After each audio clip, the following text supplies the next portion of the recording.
For me, I don't see anything new, rather than another move, another step to overtax Kenyans, to exalt Kenyans who are already overtaxed. And these are same taxes that are going to be used to fund a budgeted corruption which will come through the national budget. So I'm more concerned about if Kenyans are getting a value for their taxes. If they are getting what we call return on investment. We are investors in this government, we are paying taxes. Are we really getting a value for our taxes? You know, because I can only be motivated as a Kenyan to continue paying taxes if at all I'm getting value of those taxes. But when I look at the reality of the things, it's opposite of what I'm expecting. Because right now you have explained, you've even talked of the very main taxes. We're even talking of expanding the tax base, you know, and looking for more taxes. But now the question is, what are these taxes out for?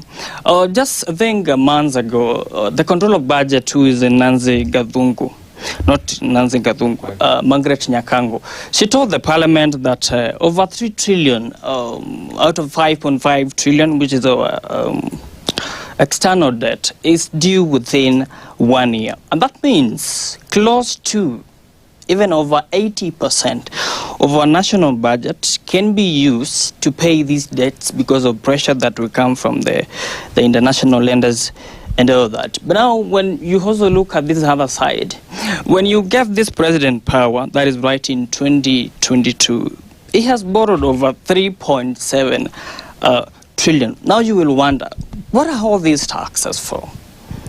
And of course, I already have the answers. I'm more concerned about if we are getting a value for our money.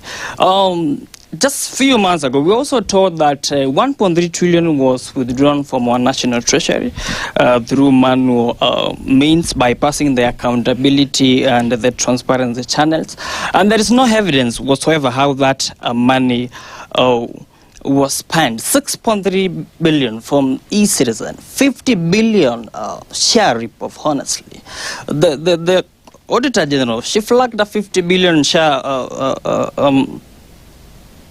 This is where 50 billion was siphoned from share, was looted. And the response we get from the president is that some people are mad people. In fact, he's insulted us. You know, 20 billion affordable housing loan.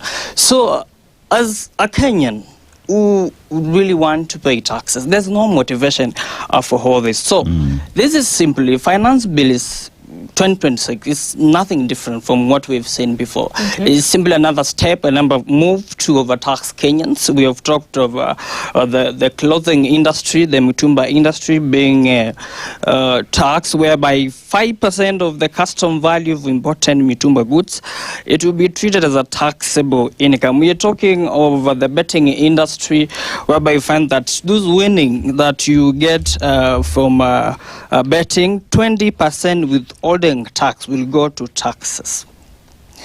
It's a mess. When sometimes you speak about these things, you just get mad. So I don't see anything new, and this is simply another move to overtax Kenyans, to go and finance budget, and corruption will come through the national budget. Thank you. Let's listen to